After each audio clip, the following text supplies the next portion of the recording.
according to him and to the church's website posted response to this, which is about, by the way, the only place where you'll find them respond. They apparently, hearsay, but I haven't seen anything in the news saying otherwise. They haven't responded to any news outlet who's reached out after them. Obviously, this story became massive in 3 days. It's still huge. And there's no training for this. None. They don't, and almost like you're kind of like, let's put a statement out, but goodness, we don't even know what to say necessarily. But they had a good response. It was twofold. They did not hold back on how their people felt. You can tell they went into shepherd mode. Welcome back to Code Red. I'm your host, Zach Terry.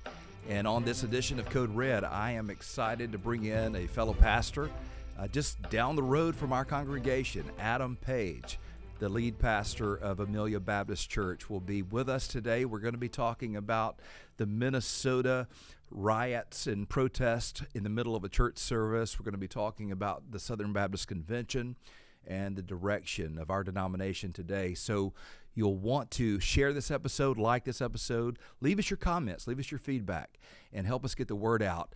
Welcome to this episode of Code Red.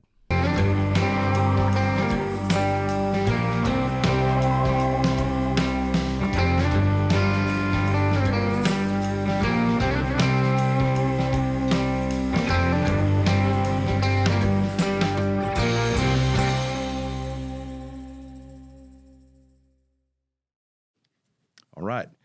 Adam Page, welcome to the Code Red studio. Thank you, Zach. Thank you for having me, man. We've been talking about this for a while, grabbed lunch, kind of came and toured the studio, and really wanted to plan an episode just to introduce you to the audience, but circumstances kind of moved that up.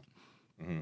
And this week, what's going on in Minnesota, we never know when people are watching this and when they're processing it, but the events in Minnesota, specifically what happened in the church, have caused us to kind of expedite and come in today to speak to our audience about what's happening up there. But before we get into all of that, tell us a little bit about yourself. You're the pastor over at Amelia Baptist. We're on the same island in Florida. Yeah. So tell us a little bit about your context. There aren't a lot of SBC pastors on the island. That's true. I know. It's important that you and I know each other and talk again. Yeah, and strangely, we share a lot of the same convictions, right, which is encouraging to me, just to have a brother that's not going to think I'm crazy because I take one position or another. We generally went to the same school.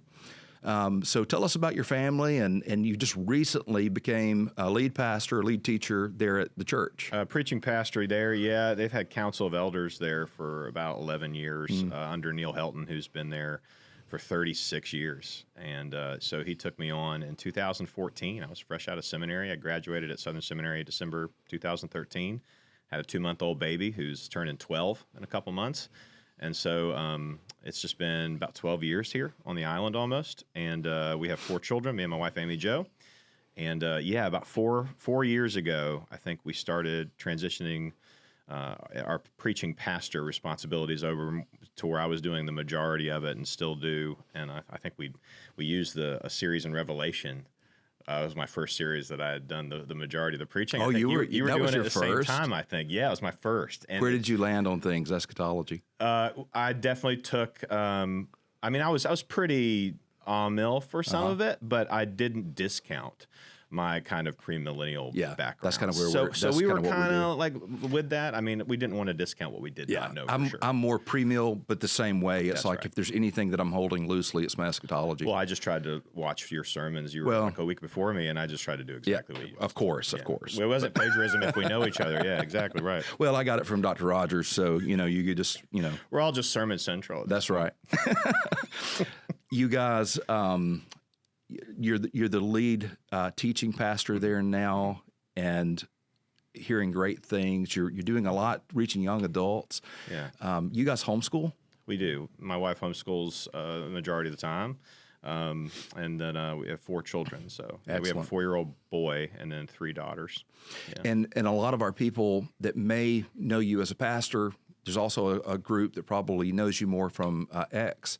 And you've got a great following, a great voice on X. And so how did that come about? When did you start speaking X is up there? weird. It's a weird place. I mean, back when it was Twitter, it really didn't take off till about 3 or 4 years ago. And all these things happen the same way. You do like one tweet that just gets 10, 15,000 likes or circulations, and then people kind of see where you are, and then they start reaching out. And then it became a lot about SBC relationships. Like, what I've loved about it has not so much been how big the following gets as much as it has been the availability to relationship. Like, the only reason I knew Clint Presley was because of X, or Dean and Sarah, or Andrew Walker. And these have affected a lot of other personal decisions, like going back and getting my doctorate, which you and I have talked about. Right. And so all of that has happened. It's a really good foot in the door if you can meet people there. So I still believe it's a really good networking device, but it can get crazy.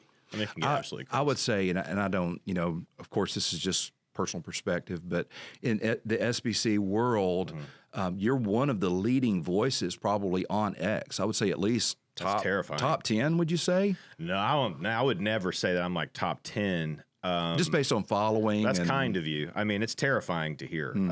I think I don't even realize that sometimes, how many people are listening in the SBC world. It's interesting that as you go to the conventions, you start seeing more people and think they, kind of think they know you. Probably get that a lot, where like, I've never met you, but they think they've known you because they've heard you. That happens. But I don't know if I'd put myself in top 10 just because I have like no notoriety behind me whatsoever. Like, my church is like 400 people. I'm on the island. I haven't written anything that's been published outside of articles. Like, I haven't written a book. There's just been nothing to back you to kind of push you to bigger platforms. But that's the world we live in, It is. So in a lot of circles, if we step out of Nassau County and we go to Orlando or the SBC or whatever it is, nobody knows who I am. Yeah. Around here, our church is larger, but there, everybody knows who Adam Page is. Well, that's kind. Hopefully that's been a good look. Hopefully that's been good for Christ in the kingdom. I mean, I think I have to temper it. My wife does not love that X.com fame. Like, she's not. She's just always worried that something's going to be like said that. Are your personalities? Are your personalities different? Oh, for sure. Me and my wife, I've never met her. Our relationship hinges on the fact that they're very different. She kind of gets a little protective. Yeah, that's the word. I mean, just making sure that everything I say, I'm realizing how many people it's going out to, because she'll notice the same thing. I don't even know how many people are listening. Well, the funny thing is, here especially, our people are on Facebook. Yeah. And so we can be saying practically the same thing. You're getting all of this traction on X. I'm getting the traction on Facebook. Yep. And it's by now, it's on Facebook especially. My wife's kind of gotten used to it because our people will champion it, share it, all that stuff. But then it hits another iteration where all of the leftists come out, start attacking. And it's pretty funny. They do that to you around here. Yeah. Way more. I get the crazies on X. Yeah. But you really get a lot of attack. And you're good about how you've handled it. You just got one where you had an article about what we're going to talk about. And I don't know if it was attack, but you handled it really graciously. Well, I enjoy it. And there's a part of me that's probably not the most redeemed or sanctified at this point. Right. But there's part of me that can really enjoy that. And like, I'm the kind of guy that when I get people calling, trying to sell things, I'll talk to them for 30 minutes and just mess with them. Wow. I love that. Yeah. So on Facebook, the thing I like about Facebook is you know who they are. Mm-hmm. So people, that does put a governor on it slightly, that they're going to make sure you may run into this person, And so sometimes you have a crazy come along who just doesn't care. But most of the time it's somebody that's representing their perspective. And so I like that environment for discipleship, and I comment in thoughts of my people are going to see it, So on X, I can get in trouble on X because you've got so many anon accounts, and I get kind of wound up. Yeah. So I'll try to interact with the grifter or whatever, and next thing I know, they're piling on me. Oh, man. And Facebook is more, I just put pictures of my kids up there and like encouraging words. Right. Like, the stuff that's more controversial in nature is on other social network platforms for me. But my congregation really has no idea about the level of influence I have on X. Like, they're not on X. And we're talking about X like I feel like it's a drug the way we're talking about it. But they're not online on X.com. Right. So they don't care, and like, I think the one thing they care about more is just, am I representing the church well? Sure, Christ well? Like, accountability. They should.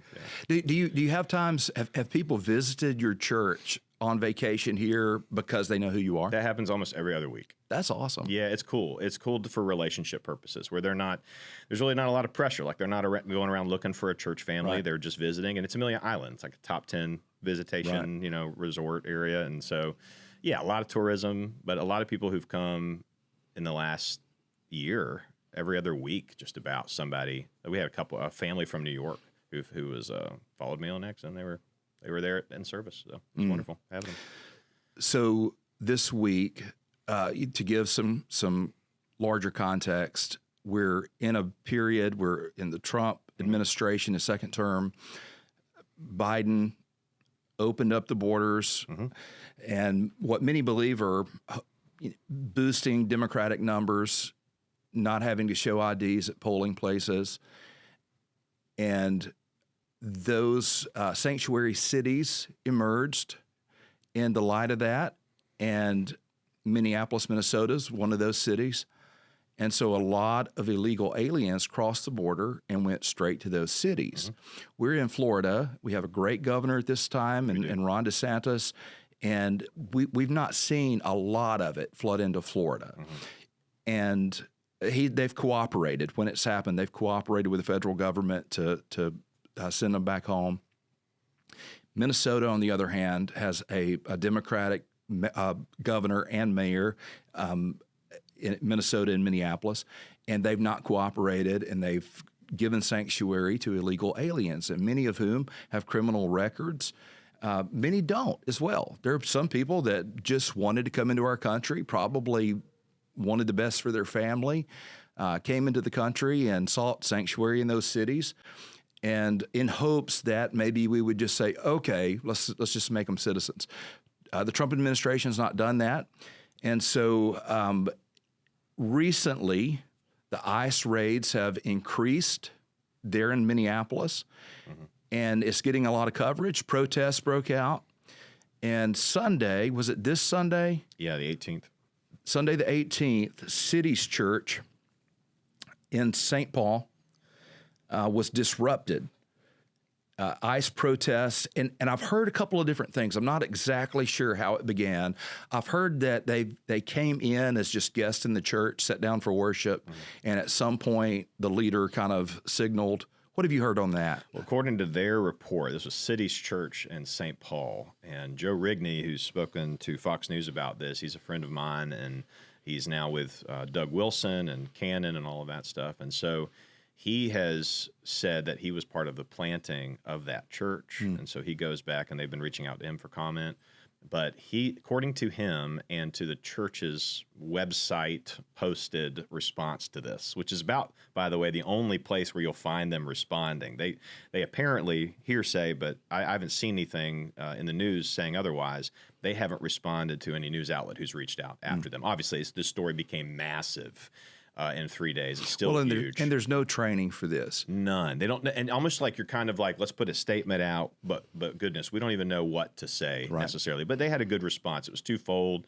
They did not hold back on how their people felt. You could tell they went into shepherd mode. But yeah, they were outraged at this. So it did not seem to me like they sat down for too long. If they sat down at all, it was briefly and in the back of the church, and then immediately got up and started chanting, and it was an interruption to the worship service. Lead pastor Jonathan Parnell did an amazing job at leading through that. I wondered if he had any kind of foresight that this could happen. I guess in St. Paul, you just assume this could happen, but with everything that's happening, but it seemed like God gave him words to say. We're promised in Scripture that there's certain things you can't prepare for, that you just have to lean on the Holy Spirit to give you the words at the proper time. And that seemed to be a textbook example of where the Holy Spirit just led his words. I could not have imagined being able to respond as well as he did. And the reason that church was targeted is because another minister on their staff, David Easterwood, is the acting director of the ICE field office in Minnesota. So somehow that was doxed, it got out, and they targeted this church because this gentleman had the nerve to be both a pastor and work for the federal government. So for those that don't understand or don't know how, there's different approaches to how we do church. And in a church, it looked like, if I'm remembering correctly, maybe they had 7 or 8 ministry staff there. And in a staff that size, often they can be bivocational. Right. And this gentleman's not the lead preacher. He's not doing what you and I are doing, but he's a pastor. He's an elder on the church staff, and he's the main one that they were protesting. Is that your understanding? Absolutely. That was their reason for getting into the door. So Don Lemon said this. He's been interviewing all over the place since he was a part of it. I mean, he very quickly tried to distance himself. It was very ironic that he was there with no forewarning. He just happened to be on a Sunday morning walking down that street. I just, was doing my job as a journalist and followed this mob into this church to interrupt the Sunday How worship lucky service. can a man be? I mean, he's definitely gifted. The idea there, though, that it was anything but planned is, I think, by any common sense standard, ludicrous. Not planned. It is obviously planned. And I think in terms of what they were after, they probably would not have chosen that church. It's safe to say they wouldn't have chosen that church if he wasn't connected to ICE. Right. So there is a definite pause, not in a sense where this justifies anything they did. And I'm sure you and I will unleash on that, the idea that this is in no way ever justified to do. It's illegal, actually. It's actually very evil act, not even just biblically speaking, but if anyone is just like this constitutionalist or believes in amendments and rights, and that it is completely gone against everything you believe. So, and I guess that will come up later, but the idea that was their foot in the door for sure, and it's also paved the way for now present conversations. And this is what's really important to me, and I know to you, they are likening and associating through very clever wording to the most susceptible who will buy into it, that this SBC church, and this is out of Don Lemon's mouth, is like the white nationalist kind of church. That comparison was actually said live on CNN. Which you could just look at the congregation and see that's not the case. In that St. Paul, Minnesota specifically. Right. I mean, it was an odd thing to say, but I'm speaking as two men who are two men who are at an island is 98.5% Caucasian, where people could, perceive something like that because of a lie of association. You know it's a lie. I know it's a lie. Everyone is welcome at our church to worship. But the bottom line is that's my main concern, is that this would give inappropriate fodder to a lie that could affect 16 million Southern Baptists. I've seen that many times this backfires on the protester, and it wouldn't surprise me if the church was packed this Sunday. Oh, I put that out. I think 4,000 people have liked the tweet since I put it out. Yeah. But it was literally, that's what I said. I said, guarantee that church will be packed to the rafters this Sunday. It should be. It should be. Other churches support, encourage. This is where we have to stand together. Nikki Haley Armstrong, civil rights attorney and activist, I'm understanding that she has a history of targeting churches and kind of inciting. Basham, I think, put that out, that she's got a history of leading protests that target churches, which you have to wonder. There seems to be a demonic bent to that. Oh, sure. These churches are not necessarily power centrals or throwing their weight around in the city, especially, but nevertheless, they're fixated on how can we get these people to respond, and we deal with that in our own ways. But this, they didn't take the bait. I'm thankful that they responded properly. They stood for truth. They let them know we're here to worship Christ. This is not what we're here for. We can talk later. This is the Lord's day. And he responded, just textbook, it seemed to me. With this conversation, a larger conversation has come up about how would we respond to that, or could that happen in our churches? Oh, sure. And so church security and all of those things. Our congregation, they're very aware of that probability, partly because I'm outspoken locally. I really try to speak into local policies and that sort of thing. And we've experienced some of it. If you remember back, and now the gentleman, is a friend of mine, but a gentleman in the community came, stood on the sidewalk, and started posting about our church. And he's a local musician. I knew who he was. I never talked to him before, but I called him after a gig one night and said, "Hey, man, can I buy you lunch and let's just talk through this?" He was happy to do that. He ended up paying for the meal and had a great conversation. And he and I today, we text regularly about things going on in the city. But that's the cool thing about a small town. You can do that, right? And it's hard to just be enemies and not work together to some degree. But we knew when I think the Pride Parade was happening, that there was a possibility, because our people had spoken out against it, I'd spoken out against it, and we knew it was a possibility we could receive some protesting. What we try to do, we've got a very established, well-trained security team. We have a full-time, off-duty police officer that's there on Sundays. We have a staff member who's over our security forces. We have armed and unarmed security. But the best thing for us, I think, is we have a lockdown protocol. Okay. So because of the school, someone couldn't just, 5 minutes into the service, open our doors and 30 people walk inside. The whole campus, every door is locked down, So that's helped us to prepare a little bit for those sort of things, as well as the threat of a shooting. That's kind of been highlighted in this, right? Like, right. Isn't that what people saw? They just saw people walk in, like a mob of people walk in, right?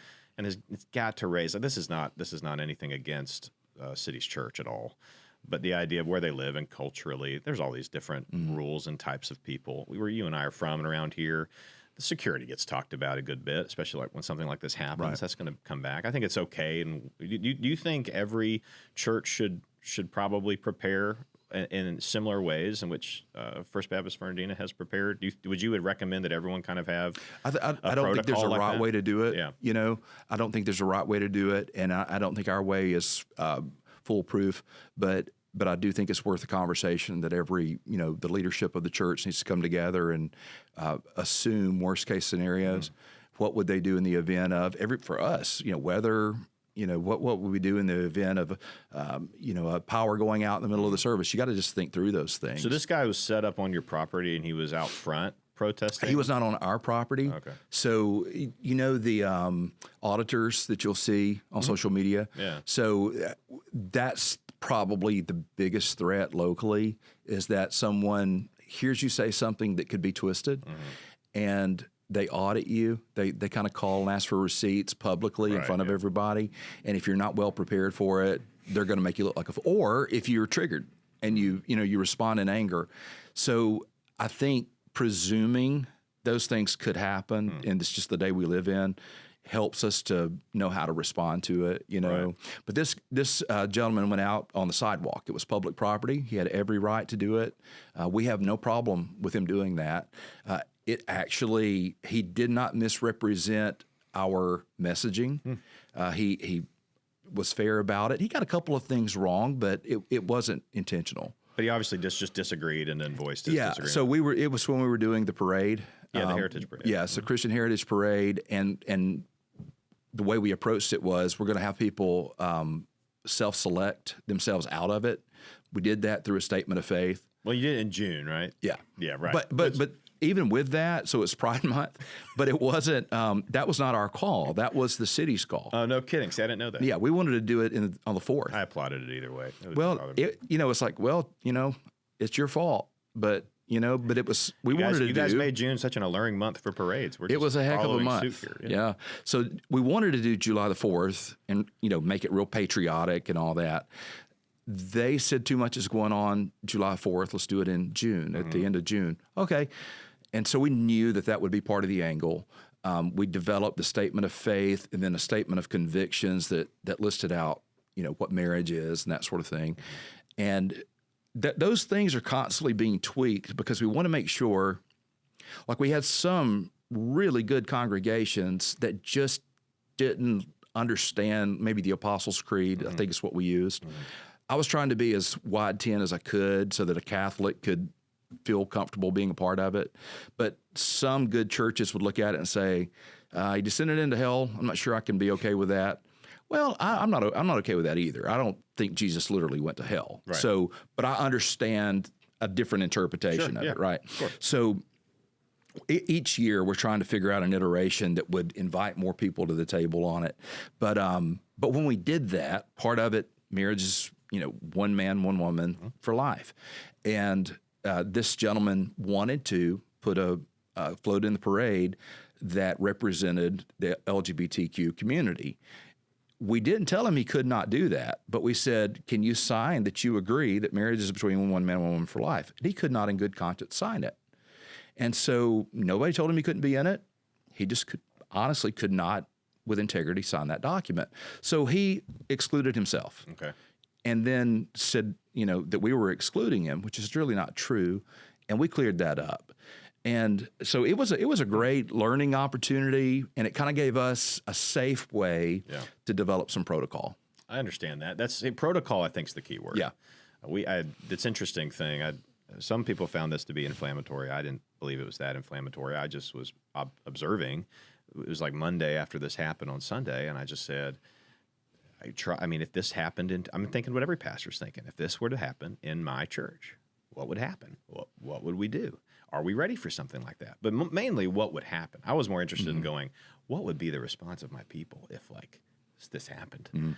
And I'm telling you, man, I'm not going to put anybody on blast or exploit their private ability and right to carry concealed, but it could probably be very bad if they felt like their kids were scared or people were being threatened that they love, and this happened abruptly, uninvitingly, or trespassing. So you're in the South. I don't see this happening a lot in the South is my point. We're talking about it happening in Minneapolis and in Minnesota. And I would say for those watching that when they're thinking through, okay, I'm there, what do I do if something like this goes down? We've got people that we know are carrying. Right. We've got people who are trained. The best thing that I can do as a senior pastor and that they can do if there was a gun pulled is get down. Right. I think that's part of protocol discussion that has to occur. I mean, at the end of the day, and when I said that or when I posted it, someone said, so are you telling people to shoot protesters? I was like, goodness gracious. No, nowhere in that did I say just fire on protesters in the middle of a service. That's insane. But what I'm saying is, culturally, we have to be having these conversations because we don't want bad things to happen on either side. That's what, and people don't understand. That's what we in the South, in this particular county, we have to think about is the cowboy who's trying to do the right thing and protect everybody. Freaked out. Yeah. And so, any given day at our congregation, God only knows how many people are carrying. There's a lot. I don't ask. There's a lot. Yeah, and I assume. So we're at the place right now where it's like they're not wanting to conceal. We've got some that are open carrying.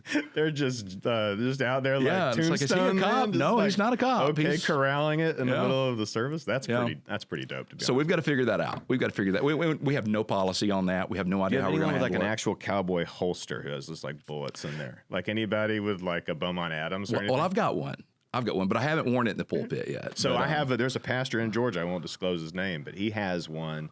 He has it built in his pulpit. A little gun safe thing where he can easily retrieve his weapon if he needs to and go John Wick on everybody. I've got my pulpit that I can transition into a weapon. That's kind of my plan is just throw the pulpit on somebody. Transformer. And we are coming up with some good expensive ideas here. My first church in Kentucky, I go to get my concealed carry permit. And they said, well, Pastor, you don't need one. Why? There's in the state of Kentucky, there's a state law that says pastors don't have to have a concealed carry permit. They can carry anytime because back in the day, the pastor would carry the offering to the bank on Monday and he would get robbed.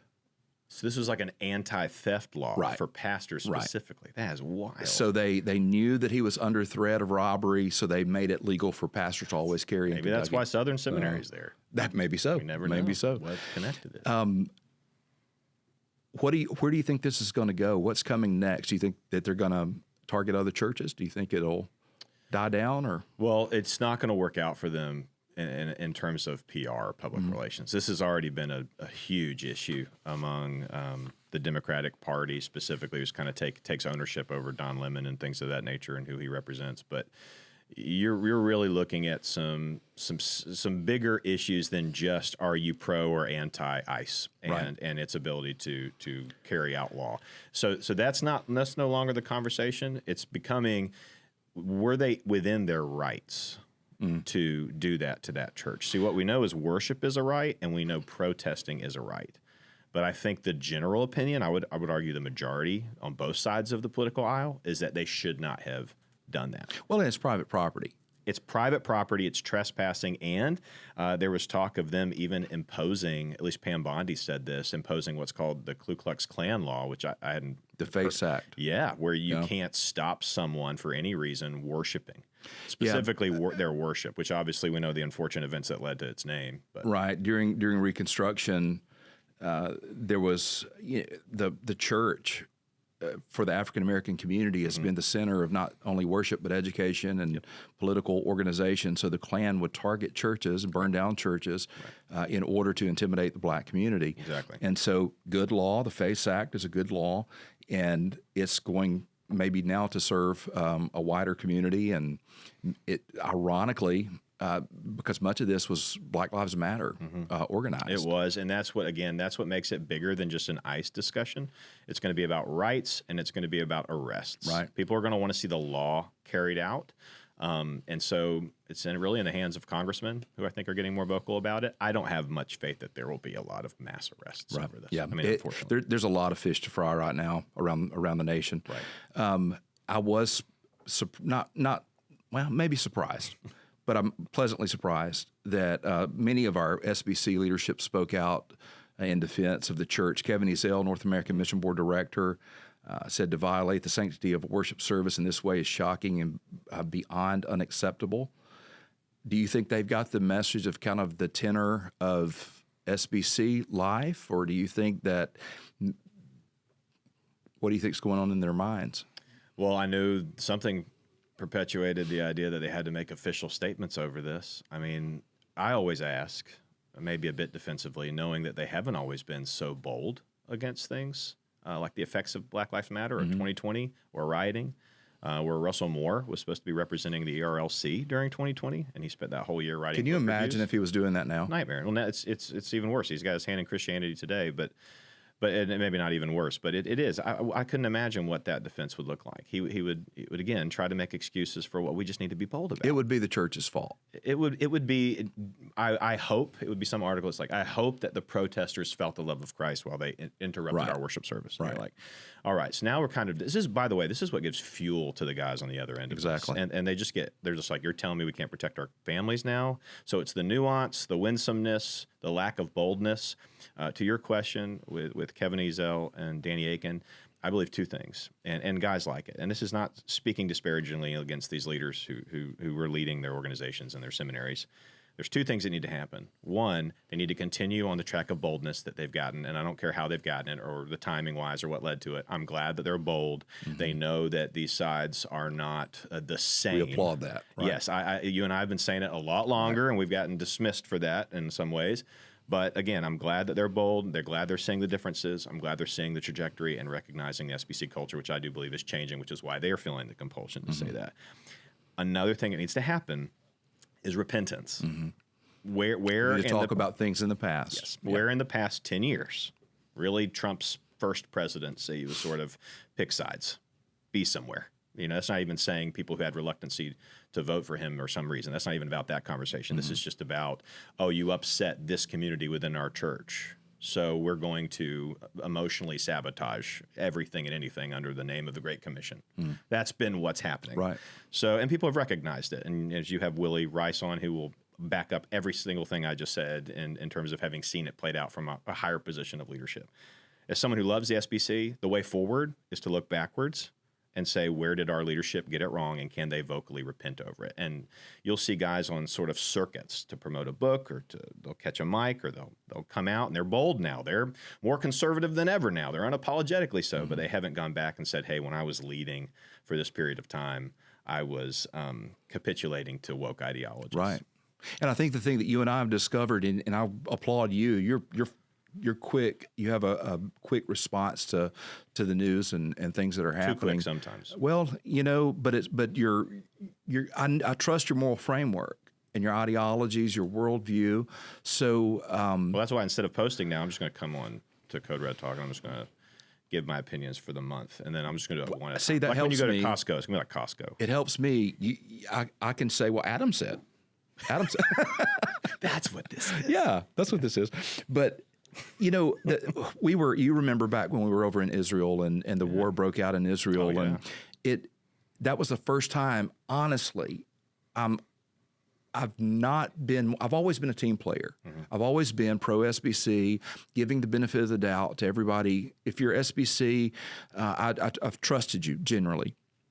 When we were in Israel, we saw what happened. We were hearing the gunfire. We were seeing the smoke from the explosions, and our ERLC had not released a statement. And this is 3 or 4 days in. So eventually I reached out to the leader then and said, can you please say something? And we had an interchange, he was asking, what would you like me to say? And it's like, you should know this is your job. You're the one who speaks for us on the policy and the ethical framework. Yeah. And when this happens, you should already know what to say. I know what to say. That would be in keeping with the tenor of SBC Live. Mm. And the fact that he did not know what to say was troubling. And I think that's what we're dealing with a lot of times is guys have seen the fallout or they've seen the event transpire, and then they begin to check the wind, see where the winds are blowing and what this crowd's going to say and what that crowd's going to say before they have any kind of visceral response to it. Yeah. And thankfully, some of that seems to be improving. You're exactly right. I think it's the difference of leading in conviction and leading in a political, diplomatic only sense. Is this going to be based on my followers or based on my appeal, or am I just going to stick with the truth and lead with conviction? And like I said, I'm glad we're seeing more of that, but are we seeing more of it, or are they just doing the same thing? It's just that the cultural tide has changed. Right. That's what we can't trust without repentance. Right. And I want to talk more about the upcoming election with the SBC, but let's give a little bit of framework for those. I don't know about your church. Most of my people are not natively SBC. Oh, yeah. They've fled other movements to come into it, or they've come into the church for the first time. So I think the majority of our people probably grew up in a Roman Catholic context. Mm. And so, really? Wow, by show of hands, that's probably 3 years ago. We had them just by show of hands, straw poll, and the majority grew up Roman Catholic. Well, that's great. And so I get called father occasionally. I roll with it. Wear your collar out. Yeah. But they, many of our people came in after 2020, fleeing the United Methodist Church, the Presbyterian, Lutheran, Episcopal, and we grew heavily over from 2020 fall. We're doubled in size. Wow, so they see if they see inconsistencies in SBC leadership, they have a fear that it's going to happen again. Mm-hmm. And so we're constantly having to answer those questions. The nature of our convention is supposed to be at least a convention of autonomous churches that Nashville, the executive director, the president, really has no authority over what we can do. Right. But it is a brand. And it's a brand that in the 70s and 80s made a turn. It almost went liberal. Mm-hmm. And really through Southern Seminaries and Dr. Al Mohler's leadership. 1993. It was salvaged. It's the only time it's happened in history that a Protestant denomination has made a turn that I'm aware of. Yep, that big of one for sure. For sure. And so when I came to Christ, your solid expositional Bible believing pastors were in the SBC predominantly, maybe a few in the PCA, but predominantly we're in SBC. And so I'm Southern Baptist by choice for that reason. Right. And I trust that your trajectory was similar. Yeah, for sure. Baptist, and then sort of non-denominational, and then Baptist again. I've been very close to Southern Baptist pretty much my entire life, Right. in terms of where my family felt the most comfortable based on their principles and convictions. So I don't have a very similar story being outside the SBC and then back inside the SBC, but it's been what you've said, what we thought was the most biblically conservative option. Right. Yeah. So you,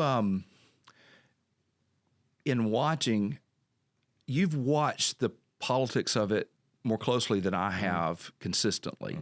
I've really just started engaging maybe in the last 2 or 3 years. But here's what got me curious and wanting to speak up some. Do you remember when Clint Presley sent out the request that we all do a video saying, "This is why I'm SBC"? Oh, yeah. Do you remember that? Right, yeah. So again, want to be a team player. I got my iPhone out. I said, okay, why do I want to be a SBC? And I started recording myself. And it hit me about a minute into it. This is why I wanted to be an SBC pastor in the early 2000s or late 90s.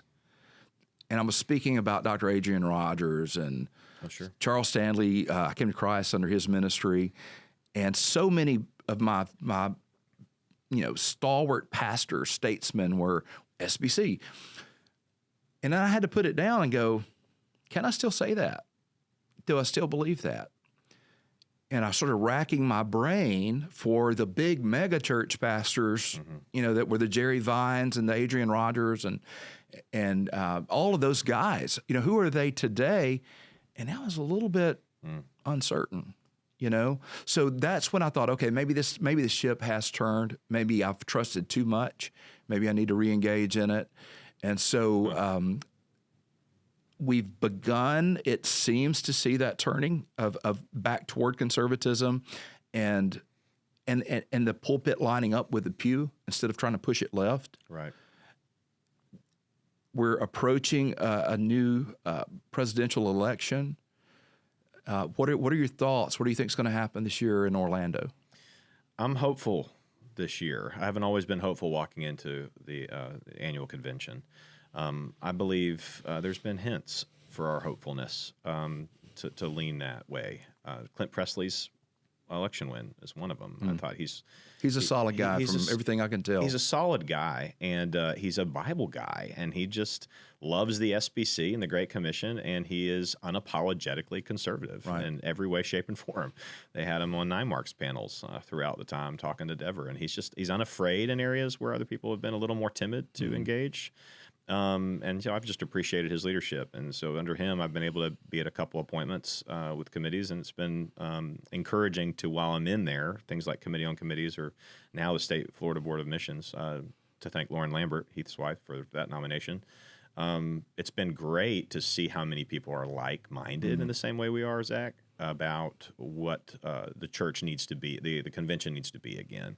Unapologetically congregational, supportive of one another, but things like the Credentials Committee and what churches are coming in who are still promoting egalitarianism, and seeing that we don't want to partner with those churches who are disobeying the word this blatantly, and which we all know is a doorway to progressivism. Ask the Methodist Church and the PCUSA. And I don't know how many of our the people in our pews of our churches understand what a red flag that is. Oh, I know. And I tried to explain it to one of my kids recently. If I walk into an Assembly of God church that has a lady with a title pastor on her staff, even though I totally disagree with it, I know that they got there a different way than if I walk into an SBC church and see the same thing. That's exactly right. And the SBC church that makes a lady a pastor, that's a signal of deeper issues. Yes. The Assembly of God lady pastor, again, disagree with it, but they get there theologically a different way.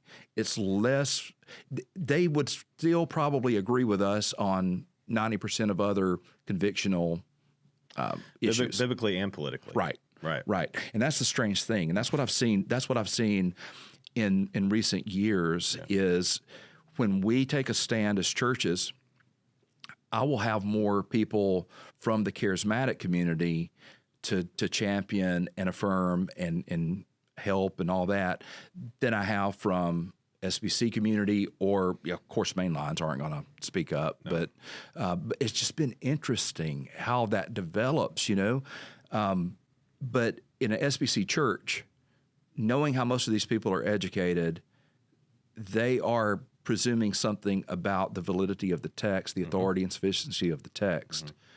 And if they have that related to ladies in the pastorate, then they probably have that in a lot of other areas as well. You can probably start seeing other areas in their lives where they're engaging in inflammatory, overtly sentimental responses rather than what does the Bible say, and it's becoming a bit more emotional and not as rational. You're seeing a lot of that in other areas of their life besides where they're attending church. In other words, that progression moves in all directions. Exactly. And that has just been a door to it. It's an interesting thing to compare the Assembly of God churches. And then, like you said, I liked your comparison there of, well, we kind of know how they would get there, but there's a lot more like-mindedness in the political sense.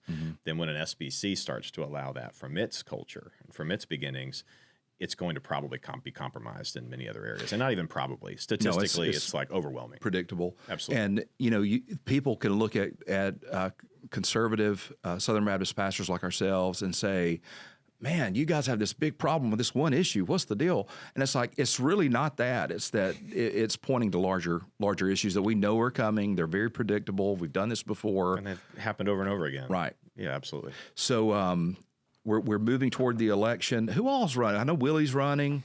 Do you know the others? I can't remember the name of the guy. Josh. Yeah, Jimmy Scroggins is doing his speech. And he's the president of Southern's board. Right. And so I'm sure Dr. Moeller and I will talk about that some next week. Oh, yeah, you got Moeller coming on. Yeah, right? I was trying to bring Willie up to be a part of that, and Willie said, I'm not sure where Moeller's at on this. And good guy, I'm presuming. He's the head of the board of directors for Southern Seminary. Yeah. Clint was the same. Clint's really good. And I don't necessarily think, and I think Willie's even said this, I don't think we have a candidate that anyone's worried about. There's not a leftist candidate. No, I know Willie's gotten kind of similar backing that more probably upset about how things are. Yeah. And because I think everyone would even title themselves conservative in this movement. So I'm even trying to be more distinct than that. But a lot more of the people who haven't been happy about how things are probably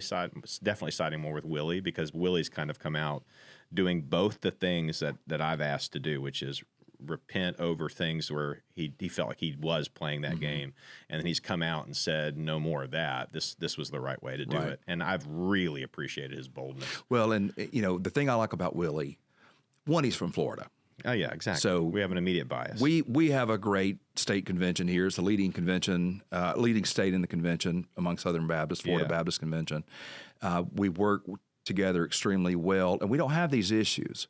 In the state of Florida to the degree that we do nationally. The thing I like about Willie is he's a phenomenal preacher. Oh, yeah, he gets after it. He can bring the word. Yeah, and he's a big planter. He's a planter. At the Florida State Convention, he was on the stage with 200-plus planters, and then he himself has set some incredible record down there at Calvary. So it hits the marks in all of the different categories. I think at some point with SBC, it began to be led more by academics. And nothing wrong. We need strong theologians. We need Dr. Moeller. But I started noticing the seminaries were hiring more men who had not pastored. Oh, yeah. Or had not pastored effectively. So you would see the people training young pastors, and they're theologians, they're academics. Thank God for those guys. Those are the guys who should be writing the books for sure. But when you look at the people who are discipling and training up these young pastors, you remember the season probably when both of us were getting our masters. Your heroes were no longer pulpiteers; they were theologians. They're sitting in class. Yeah, and it helped us tremendously. But at the same time, it kind of flavored the direction of the SBC in a unique way. And so over time, more and more of our leaders were not your preachers or your expositors. There were more and more the people who were steering the ship were heads of seminaries and academics. And so, who wanted nothing to do with the social or political, or Exactly. to be very fair, had no answers for you. Exactly. I remember being on a Washington D.C. trip in 2011 with Russell Moore as one of 15 guys he took on this trip. Now, little did we know he was there looking for the ERLC job, because he used to be the dean of School of Theology at SBTS, which was really cool. But we didn't know anything about it. I mean, we all trusted him. So we went to Washington, D.C. He has a conversation with Dever. The same day, he has a conversation with General Boykin from the Family Research Council. wow. And so we're in these rooms with these guys, and I can remember Dever sitting there going, I'm a shepherd. He shut down all kind of anything going on outside the church, culturally, politically. Now, granted, I was too young to realize that was preservation to a degree, too, because he's at Capitol Hill Baptist Church. Like, how do you pastor Capitol Hill and not take that approach? You can't be too outspoken on other issues, or you, like Keller in New York, you lose half your congregation. And that was a time when that was the way to approach it. Yeah. You know, There was even MacArthur at that time, people don't remember, MacArthur would not speak out. Right. Not because he didn't have a position or that he was folding. Yeah. MacArthur in California would just say, stick to the text, let the text do the work. Don't wade into those waters. Exactly. Well, that changed in 2020 when he saw that they're wading into these waters. All of us, you ain't kidding. And General Boykin was the exact opposite. That dude was like, hey, you see that part in The Patriot where that preacher gets a gun, gets on a horse, goes out there, takes names? He's like, that's what you're supposed to do. Yeah. You know, so you had that messaging to us in the same day. Wow. And I think that is a great picture of kind of where we are 15 years later. People having to feel like they're to decide between those two things. And I think you're right. I think they started, when academia started taking over anybody with experience to be a pastor, my favorite professors were people who had both. Like Dr. Tim Bucher for personal evangelism at SBTS. I mean, that guy is Herschel still, York. Yeah, Herschel York, Right. pastoral ministry classes, personal evangelism classes. That was really the heart of that. Not to dismiss the academia. I mean, Tom Schreiner preached when he was there.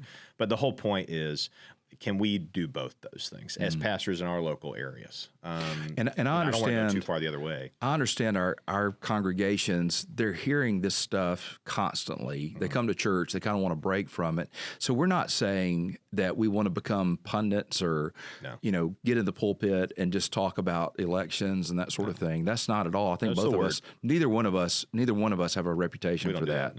no. But we're still, we're pastors, we're citizens. We have multiple roles that we fill. And, just because I'm a pastor doesn't mean I don't have to pay taxes and pay my bills and you drive the speed limit. There's a lot of different things where we have to operate as believers. That's right. And so, thankfully, we have, through social media and through opportunities like this, we can be transparent. That's right. And our people can watch it, and hopefully they can learn from it. We can disciple them through it, and not only be faithful pastors, but be good citizens as well who are believers in Jesus Christ. And at the end of the day, I know we totally agree on this. There's a day coming when the government will be on his shoulders. And that's what we're waiting on. We're doing the best we can till then. But it was Thomas Sowell that said, there's no solutions to these things. There's give and take. There's tensions to manage. So if we're going to have a society where there's freedom, then we're going to have to respect law enforcement, and we're going to have to work with them. And if we don't, we're going to lose some of our freedoms along the way. That's right. And I think that's a great thing to remind people of, the coming again and what that looks like and what we're really living towards, even in the sense of talking about safety, going all the way back to protocol and how churches should respond when they hear about this stuff. There can be an unhealthy fear. Yeah. Like get on board. Recognize that when he called you to carry a cross too. And and like maybe safety shouldn't be our number one concern all the time. Like it's okay to feel that you're in part of a very real world with very real sin and very flawed people. And no one's saying don't protect your family. Right. But I think if all you take from what's happening, from whether it be St. Paul or here in the SBC, as we really need more protocol in place. If that's the only thing you're taking away from it, then our job is to remind them not to miss the boat. Exactly. And I look at there's times in the Gospels where Jesus would say, "Don't take a sword for this one." Right. You know, Tell and them other to not times be he's armed. like, Yeah. make sure you got your sword. Yeah. Yeah. I just think that's fascinating Yeah, that's that there's not an absolute, this is how everybody ought to do it. That's right. It's situational sometimes, and you have to have a good moral framework and a good gospel framework. And, you know, when you're leading a church, you got to make decisions that both feed the sheep and protect the sheep. That's Just right. things we got to think about. Shepherd staff example, man. That's good stuff. So, brother, thank you for joining us today. Thank you for all you do. Thank you for leading Amelia Baptist and for the voice that you have online. How can people find out more about what you're doing? Well, I mean, AmeliaBaptist.org. If you're in the area and want to visit, we'd always appreciate your visit. You know, there's always can find us on the social network channels and handles. I paused. We had a podcast a while back called the We Bear Witness podcast. We paused that for about a year now. All my guys who are part of that operating team were getting married and having babies, and it just it felt more work than joy, you know. And when that becomes that, you kind of take a pause. We may start that back up, but if you're ever interested in content we've done over the last 3 years concerning much of what you and I have talked about, that's available everywhere. You just got to plug in We Bear Witness, and you'll find that out. And what's your ex? Paige Masta. Okay. Yeah, it sounds very like Rastafarian. Yeah. Like I have a Jamaican love. Paige Master is the name of my dad's electrician company. Paige Master's Electric. And so I went with that, but Paige Master was taken. Yeah. So I literally just did like Paige Masta, and I didn't know it was going to have all these followers, else I would have chosen a better, more professional, appropriate name. Happens. But it happens. When I went in 1994, if you go in the Wayback Machine, there was Billy Graham had a website and Zach Terry had a website. We were early adopters. Nice, man. And there was a website back then where you could get at Zach Terry, you could get your handle in like 30 different platforms. Yeah. So Twitter was one.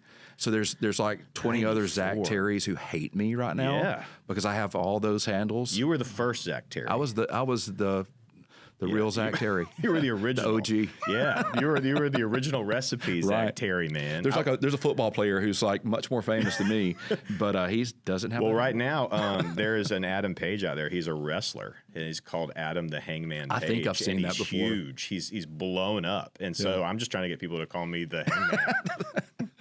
Thank you, brother. Thanks for joining us today. I appreciate you, Zach. Thank you, buddy.